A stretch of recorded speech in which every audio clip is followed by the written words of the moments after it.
Right guys, okay, so this is a long crossing here. Let's give it some berries, guys. Woo! Let's do this. Let's have a look. Okay, go photo.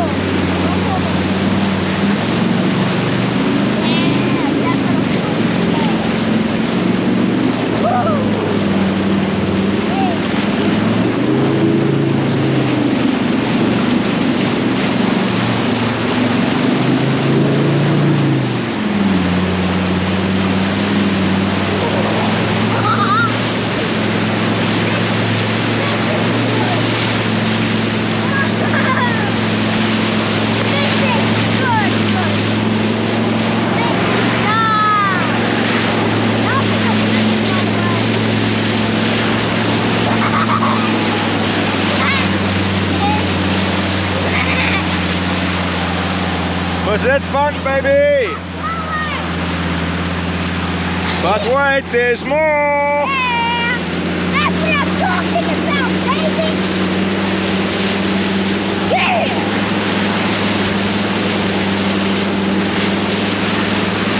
Woo! Let's go! Woo! Woo! Yeah! Add this more, a little bit more. Or a lot more, I could say.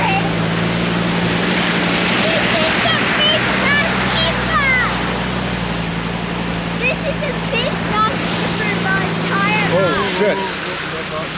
Okay, hang on. I think it got a bit too deep there, but that was deep. Let's just reevaluate. Good morning. Right, so uneventful evening, very chilled. Got to spend some time with mates, which is so important. We are missioning around now. We had a slow start this morning, just catching up and chilling. It's been a grueling couple of weeks for most of us. We are now heading out into town. Yesterday was a public holiday, so there was a couple of things I wanted to get. When we go to places like this that have facilities, I like to support the local businesses. There's a Spar, Pick and Pay, whatever sort of grocery store they have, I like to try and support those guys. I'd try and bring a bit less from home. So we're heading off to Glamping Spa now, and then I want to pop into Alan's Butchery and get some biltong for everybody. And then we'll swing back to camp. We'll jump in, we'll go have a little adventure. We'll make some brunch on the road, and then kind of just see what the day brings. But we're going to take you with us, so let's go. Righto, so we've left Spa. We popped into Alan's Butchery. If you guys have come to Glamping before, you'll know that this spot in front of me here is not a bad little butchery. It's in one of the local places we like to try and support. Their dry horse is lovely, their biltong's not too bad, and they've got a variety of meat, including venison. This is the road that we discussed earlier in the video yesterday, that I said you will cut out by taking that shortcut that we went on. So that D566, that road cuts out the entire town of Glamping, as well as this entire section, which is almost 8 k's of this type of pretty, it's not terrible, but I mean it's a misery to drive here if you're towing, put it that way. So we're making our way back to Bonamanzi now. We're gonna go and get ready for the day and go and have some fun. So this type of driving on a gravel road like this, the road's not, I mean, you can see the steering wheel, it shows you an indication of the road. It's a really good gravel road. There's the odd large bump and divot and off camber and rut like now, and then you hear my voice as my body bounces around a little bit from the shuddering. But what I'm getting at is, way too fast for this hole. Anyway, sorry, you shouldn't do that. Don't do what I just did. Not good. It looks nice in photos and videos, but it's stupid in real life. Anyway, what I'm getting at, guys, is we've got a really nice suspension on the vehicle, and the suspension setup is pretty well dialed in, which allows us to travel on these roads in relative comfort, as well as not having to drive at like 10 k's an hour. I can drive on the road without any issue. at 70, 80 k's an hour. I wouldn't go too much faster than that, but I'm not damaging my car. My suspension's doing what I've paid for, and you could do that easily enough in a stock vehicle. You would never do that in a stock vehicle with the weight that my vehicle has. That is the significant difference, and that's what's important about doing suspension upgrades. The main thing is our vehicle is equipped for extended stays, extended off-grid travel, so it is vastly heavier than a standard double cab bucky with a steel canopy on it. So we need to make sure that the suspension that we fitted can accommodate our increased carry capacity, our increased load, while maintaining as close to possible as original manufacturer handling and general feel while driving. I would say, in my opinion, on all the suspension setups in my bucky that I've had, they all have actually improved the overall feel and performance of the vehicle when driving laden or unladen. So if you are considering changing the suspension in your vehicle, it's something worth looking at. In terms of what brands you want to use, well, that's entirely up to you. I'm not going to tell you what brand to use, because there's so many different ones out there. There's so many different things available, and at the end of the day, you need to buy the best you can afford that suits your needs, and most importantly, the best suspension you can afford that actually has after-sales backup support. It is very important not to get tied in with a brand that doesn't regularly bring in stock. A lot of the cheaper options available, they come in, they flood the market momentarily because their container has arrived or their shipment has arrived. But it's not a longevity thing. They don't have the stock holding to carry over the capacity. Should there be a failure, a warranty claim, something to that effect, they don't always, a lot of the times they do, don't get me wrong, I'm not bashing small businesses, but they don't always have stock. And the last thing you want is to have to wait 6 weeks, 8 weeks, 12 weeks to get a replacement coil, leaf pack, shock, because all the parts that have been brought in as sets, which they are reluctant to split up and break up to part out for warranty claims. The bigger brands will do that for you without any difficulty, because they simply have so much stock coming in so regularly. It's a little bit safer to split up stuff. So that's my 2 cents. Once we get back to camp, the general idea is we're going to just give the kids something to chow and start making our way out. I really want to try and get to what I call the top left section of the park. It's probably incorrect, but that's just how I view it. The last time I was here with buddies of mine, Gavin and Lisa, we drove that section, and it was a really nice drive in terms of what we saw. Really nice drive in terms of what we were able to experience while driving. Sorry, I'm just trying to remember where to go. Of course, as usual, I'm lost, but that's why I'm called Let's Get Lost. So it was a little bit of mud driving, lots of savanna, open grasslands, lots of lack of no traction driving, which is really fun, and it's a safe environment because it's almost virtually completely level the entire drive. So we'll jump out, let the ladies drive. If they get stuck, well, shame. We reverse, we pull each other out, and you carry on. It's a good opportunity for the spouses, the wives, to actually get a lot more experience driving and to feel what it feels like to get stuck, to lose traction, to have to swing the steering wheel left, right, to maintain your traction and your momentum. Hopefully we get to find that place. I don't fully remember where it is, but we're going to go and search for it, and we're going to take you with us. I'll spot you now. So this is essentially one of the dam walls here in Bonamanzi.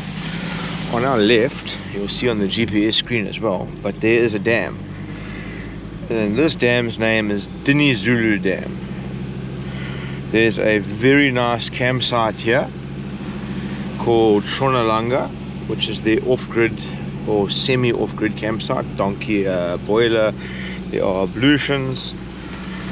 It's quite nice. We've stayed there 2 or 3 times, and it's further into the park, so your chances of seeing game are vastly increased, especially out here. This is leopard country.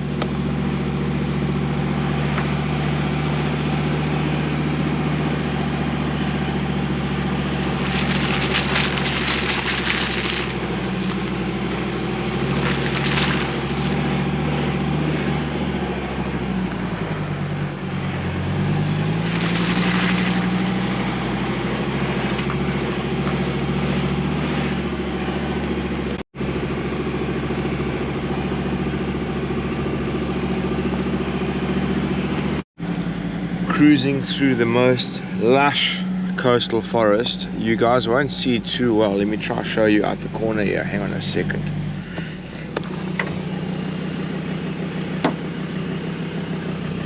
There's a nice example just here. There's elephant spoor.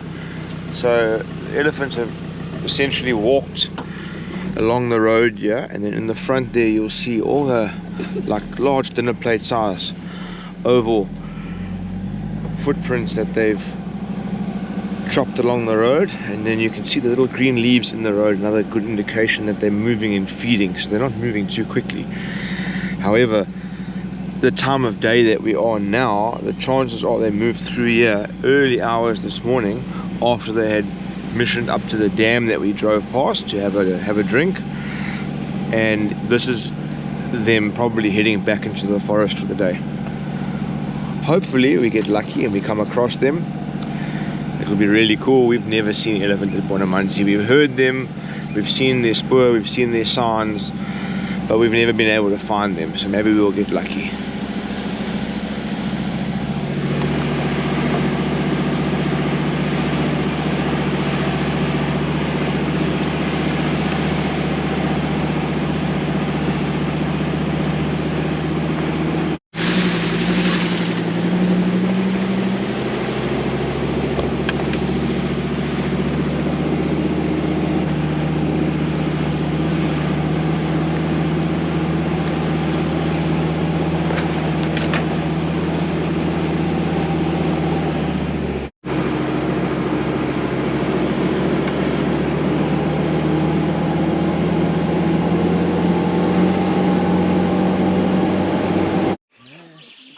A quick stop here to check out the dung beetles.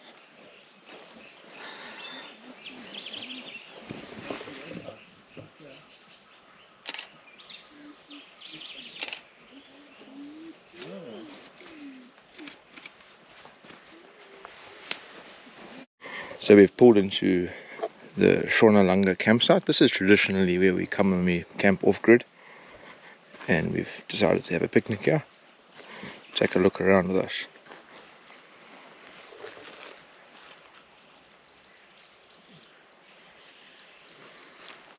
You can see how high the water level is. I mean, traditionally it's never been this high when we've been here. I've got pictures of me sitting on the roots of this tree looking onto the dam, and now the water is 3 meters past that tree.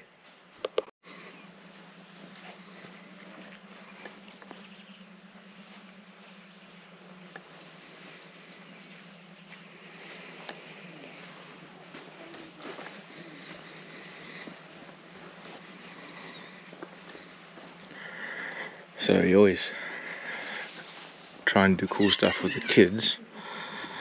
Case in point will be this. Another one there. And there's one more somewhere else. Ha, there. And it's really cool because we get to mission with people who have the same values as us. And we get to surround our kids with people like that as well. Try and make some bread without the beer this time. So we've got a sachet of instant yeast, and that is enough for about 1 kilo of flour. So we've got 3 cups in here, so we're going to use, I reckon, 2/3 of the sachet. Yeah, maybe a little bit more for luck. A little bit extra for luck. Okay, that should. Now it's enough. I'm happy now.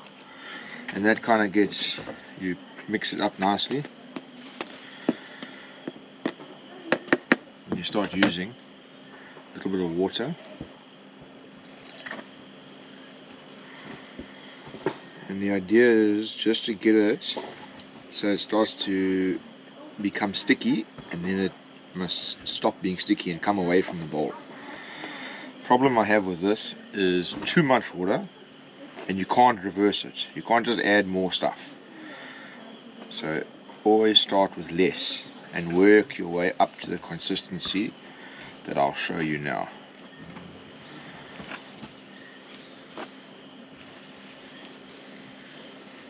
With the dough off your hands, and then it'll start to combine nicely. But the sort of consistency we're looking for is in this ball here now. So it no longer sticks to my hands. Okay, don't worry about that one. But that's the idea. So get the last few pieces.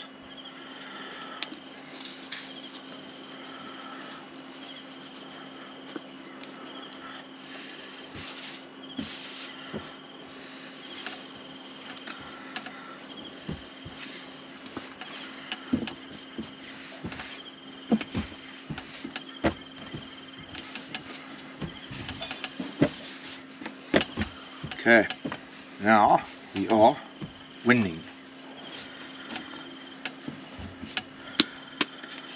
You're going to get a little lump like this. Now we're going to get this bad boy here. Sit him in that bowl. We're going to cover that with whatever we've got and let that rise for, I don't know, like 30 minutes. It is instant yeast, so it won't take long. And then when that's risen, we're going to put it on the fire and have fun.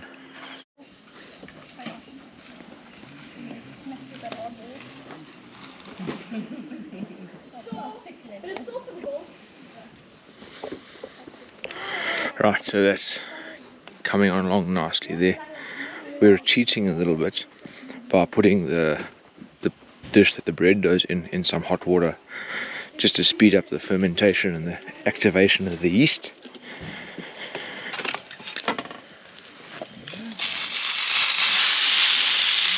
Get that spade steak going, dude.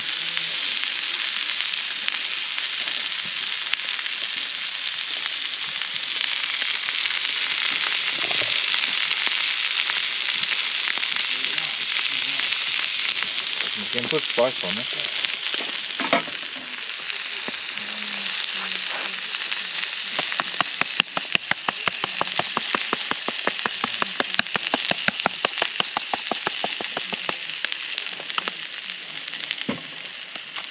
Nice puppy.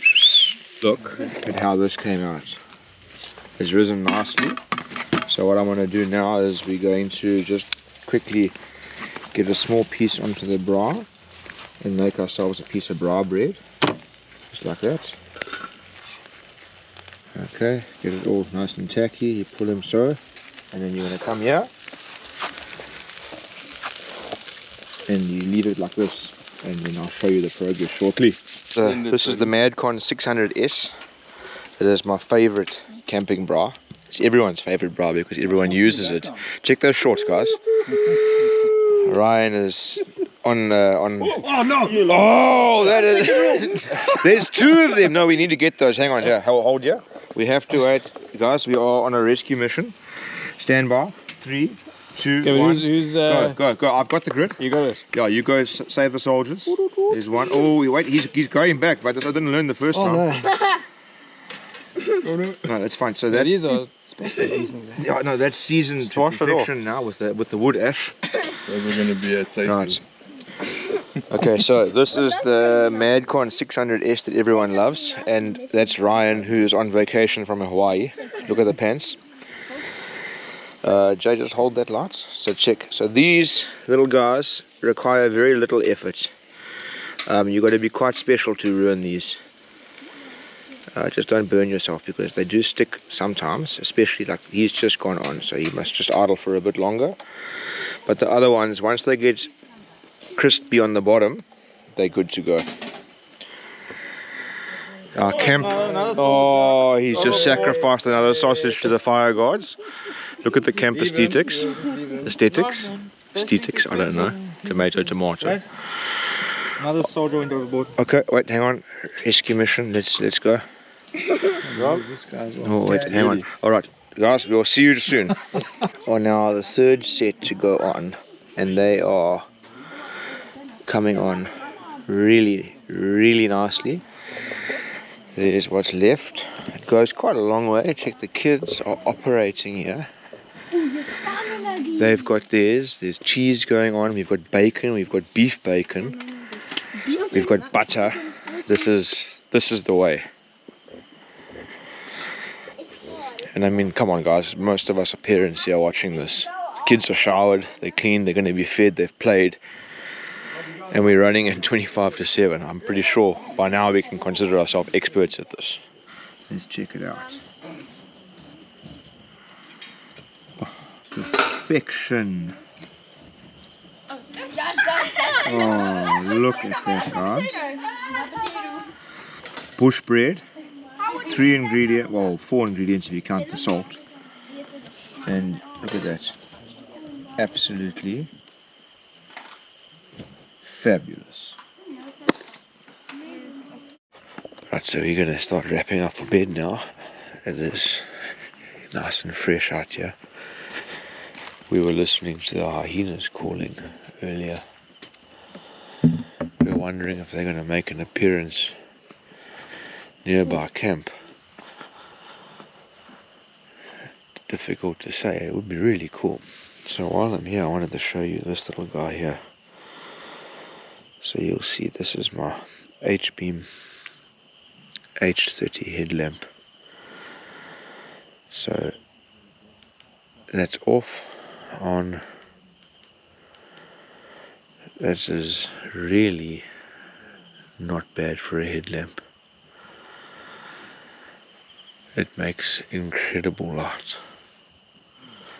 My go-to camp light.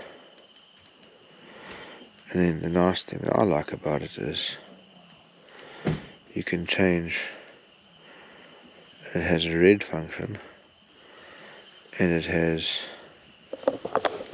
a UV function as well. So if we are lucky and we walk around here and don't get chomped by the bloody hyena, we might be able to show you why I like the UV function. So that is why I like this headlamp in particular. With the UV function, we can find scorpions.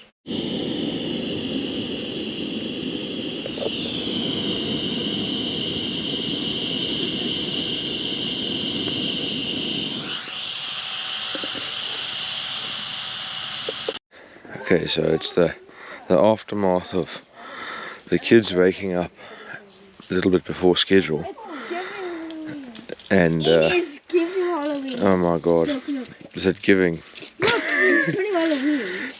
That looks like it was laid this morning, that egg. It looks very fresh.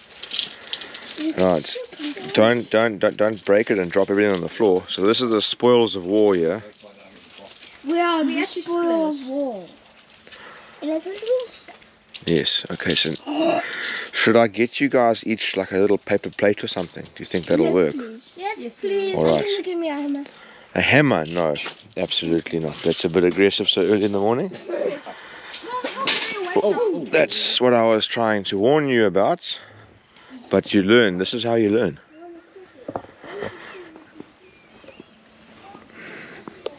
So we can then conclude that the Easter egg hunt was successful, guys. Yes or no? Yes. Yes. Yes, I would say so too. Obviously, you can see it's now the morning of our third day. And we're currently busy making waffles for the kiddos with the Mickey Mouse waffle maker. There's no Easter bunnies, but at least there's Mickey Mouse. Yeah, we're trying. So at a campsite like this, we'll obviously run off of shore power, which we get from down there.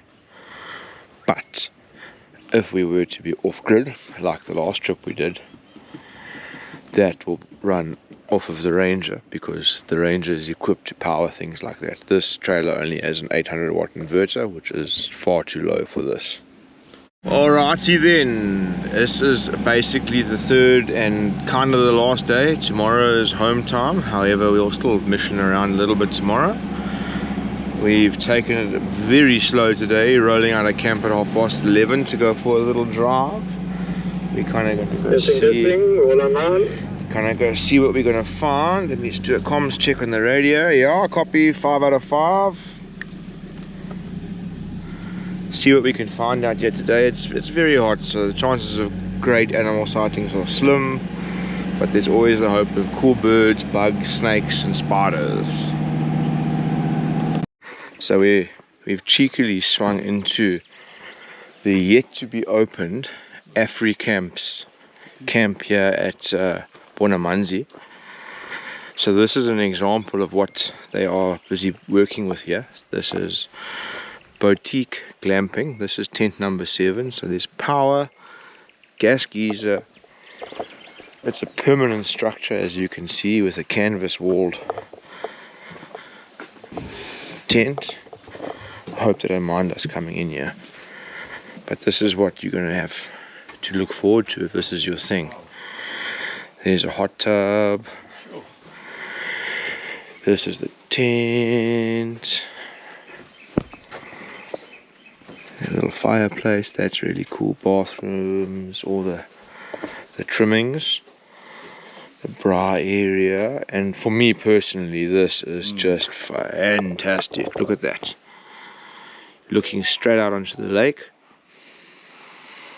Prime spot for just chilling, prime spot for bird watching, bush baby interaction, genet interaction, animals coming to have a look, baby making facilities. It's just, yeah guys, this is going to be really neat. I wouldn't mind staying in something like this just to have a look how the other half lives, I suppose. Again, apologies to anybody involved in this. If you see this and you wonder why you're showing stuff that's not ready to be shown yet, well, my bad.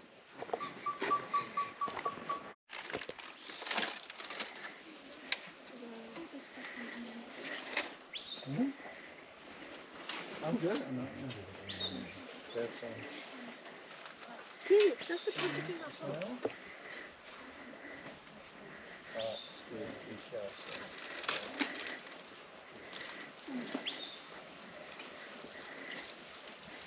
Like a little lunch stop out here in the bush.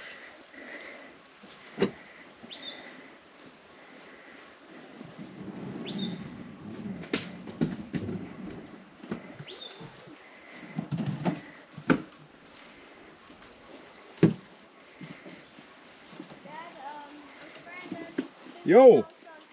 What did you find? Tracks. Hyena tracks.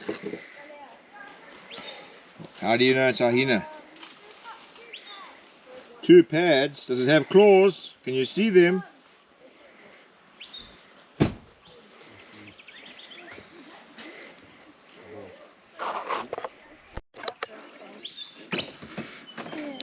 It's either a leopard retracting its claws or it's a hyena. But It's still got 2 pads here. Not retracted. But like- that's leopard. Check this. Yes, but we don't know. Check this one. No, That's leopard has 2 pads. Leopard has 2 pads. Yes, but hyena you don't But now know look at this 100% sure. Yeah, hyena. I'm not sure because I don't. That know one, exactly it's like a triangle, like that. Like it's a triangle and then it's the feet.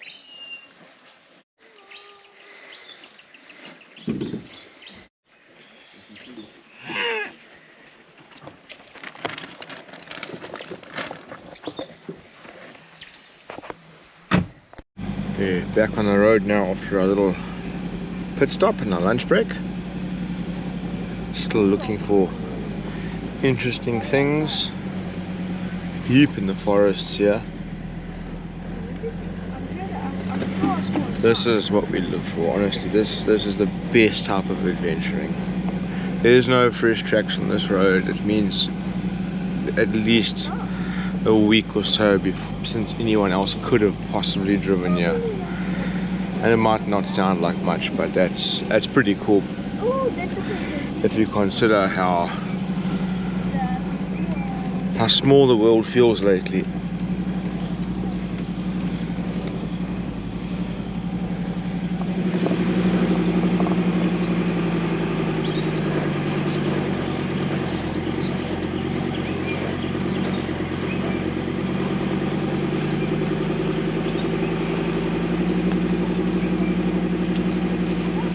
So you guys can see this is where the elephants cruise around, and they dig up the ground here.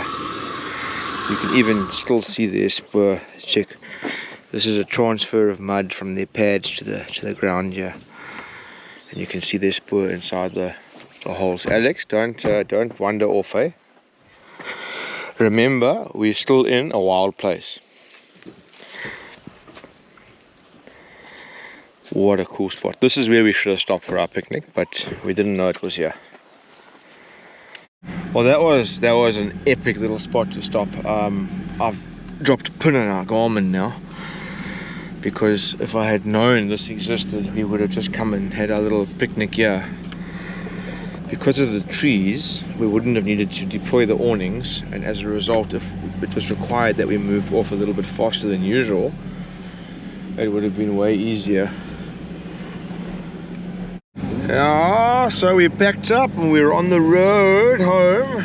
We're gonna swing past the reception now, grab an ice cream, go look at some crocodiles, and then start making our way home. Lovely weekend. It has been absolutely fabulous to be back in Bonamanzi. Animal sightings were not great, but we knew that. It was more about just spending time with friends and letting the kids be kids in the bush. So we'll show you a little bit of our journey back. But otherwise, I appreciate it if you've made it this far into the video.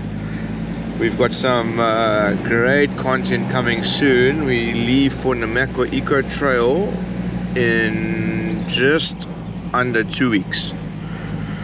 So that's going to be really cool stuff coming to our channel soon.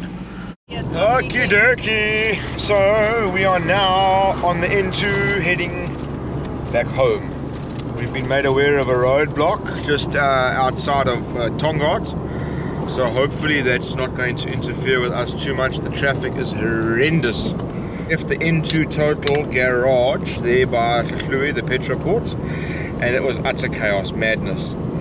So hopefully we have no issues on the road. For those who've made it this far in the video, lekker, thank you. I am very grateful. Like I said, keep an eye out for our Eco Trail videos coming soon.